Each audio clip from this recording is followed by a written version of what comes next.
How did you face the lockdown period? What do you remember about that? And which role played the technology during that time and right now? Technology actually played a really big role for me. Before, I was very, very focused on just posting pictures of the jewelry and making it about the business and making sure that, you know, the feed in the Instagram was all in the right color story and led into the next color story, and everything was very, precisely done. But during lockdown, because I didn't have my materials to work with from home, I started experimenting a lot with other materials that I had in my home, which was mostly paper. And I also found some pasta di zucchero at the grocery store, and it has a bit of a similar consistency to the clay that I use. So I began, experimenting and playing with that. And I kind of let myself go a little bit more as far as Instagram was concerned, or the social media. And I just showed people what I was doing and what I was experimenting with, and made things a little bit more personal, because I knew we were all experiencing the same situation.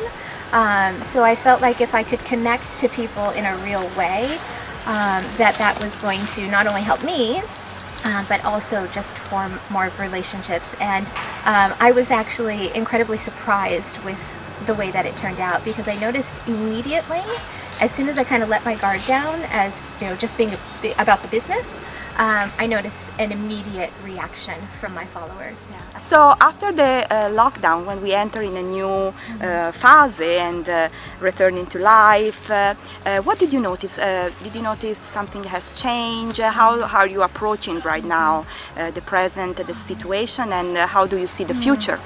Yeah, I definitely did notice a difference. I mean, I think the immediate difference that we all noticed is how strange Florence is without the tourists and without the students population that's here.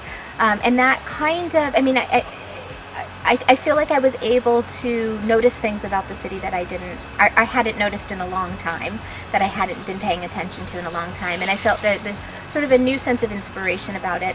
I also started to feel incredibly proud of Florence, of Italy in general, and it really sort of brought me back to all of the reasons why I chose Florence as my home. You also are the founder of a very, very interesting project that we would like to know more about, which is Creative People of Florence. Can you tell us a little bit about that? Yeah, absolutely. So Creative People of Florence was actually founded in 2013 by myself and my partner Anna Rose. And we're both American artists, and we had been living in Florence for a few years, and we both wanted to know more about the art scene in the city. We wanted to meet other artists. We wanted to engage with the artistic community and find out just what was around us. So we started off very small, and we had a aperitivo in my studio one evening and invited anybody who wanted to come. We had a pretty decent turnout and just began a conversation. Really just started talking about the art community. And slowly but surely over the years, the community has evolved and developed. We've worked on a lot of different projects. Our main goal is collaboration amongst each other, of helping each other, supporting each other in a professional way. Which role plays sustainability in this project and in general for you? So for my own personal brand, I feel like it's very important that people shopping small and shopping local and really supporting a local community of artists and designers. And I think really, as far as the community of creative people in Florence is concerned, the same thing, because when we're going to a new place, I feel like it's important for us to give back to that place that we're visiting. How do you think we can stay connected with international students and more in general with people who love Florence? What do you think is the message you would like to send to the young generation? The message I think to send to the young generation is that Florence has so much to offer. There are so many different things that you can learn in a city like Florence. But I think a way that we can help the younger generation and the established generation is by putting them together. Another way of doing that is creating mentorships between the students and between the established artisans and designers that have been here for many, many years, and really kind of giving them the opportunity to take one of those students under their wing and just be open and teach them everything that they know about their craft and about what it means to be a designer and an artist, and the struggles and the time that it takes to develop a career in the arts. What happened at first? How did you deal with the first period of lockdown in your life, and especially how this impact on your studying? Yeah, it was shocking for me, because when you come to a city or you travel abroad to study, you expect something about the city and how the experience will be starting there. And I only have a week of classes, and then we have to go to the lockdown. And I didn't have a laptop or anything, just my phone to have the online classes. So the first 2 weeks was hard to connect to the phone and try to do my homework on my cell phone and have to deal with that. But after that, I get used to, because hopefully I grew up with technology, so it was not that hard for me to get used to these new platforms and these new tools that we have to deal with this. Why did you choose Firenze? My mother's best friend lives here. She's like my aunt, because I know her since I was born. And the fact that at the first time I came here, we met, and I also was really captivated by the beauty of the city, how small it is, how everyone knows each other, was really cool for me, because coming from a big city, it's not like that, so I like that a lot.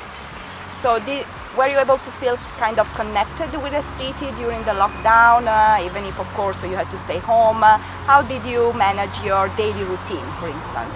I decided to keep me busy doing my classes and editing some photos, because I like to edit some photos, and do something to keep me busy and to just think in things that make me happy. And that's how I deal with my quarantine all the time. So what happened to you when the lockdown ended? What do you remember about the first places you wanted to go here in Florence? The first place I want to go here was Piazza Michelangelo, because the first time I came here 3 years ago, I went there at night, and it was a beautiful view of the city. Jose, how do you think this experience living the lockdown here in Florence and studying here in Florence during this unexpected moment change your life and also your creativity, being a young creative person in the fashion system? I think it affects the fact that it got me really stressed. From a young point of view, how do you see the future of fashion? Well, I see the future in fashion as in a really good way.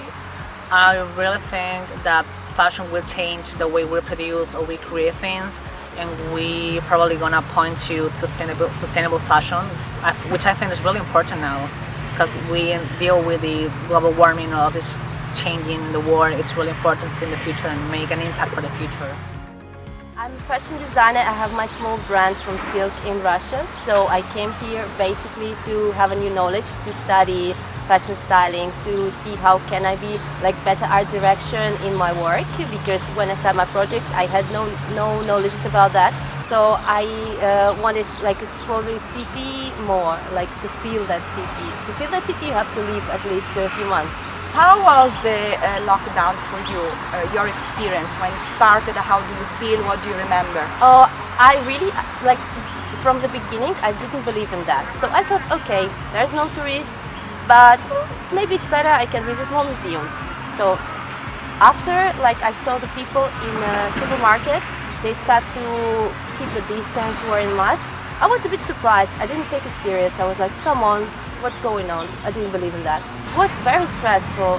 Like, I don't know, I feel really depressed from the beginning, but thank God for study, because in our study we had to study a lot. We had a lot of homework and everything, so maybe it helped me in some ways.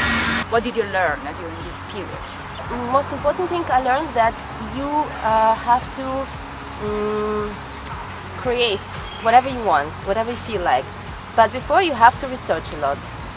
So it's a big deal, and you have to really pay attention to be creative to everything of these aspects. Even I locked down, but I locked down in a beautiful place. So when this lockdown ended and the fase 2 started, which place did you go first? Piazza Signoria. I was almost crying, really happy. what would you like to tell to the students and the younger generation? I think that Florence is really a city of inspiration, because in the past there's so many important people, so many artistic people were there. So even just walking on the streets you can be inspired. Grazie mille, and as we say in Italian, in bocca al lupo. Good luck. Okay. Grazie mille, and see you soon in Firenze. Grazie. Grazie.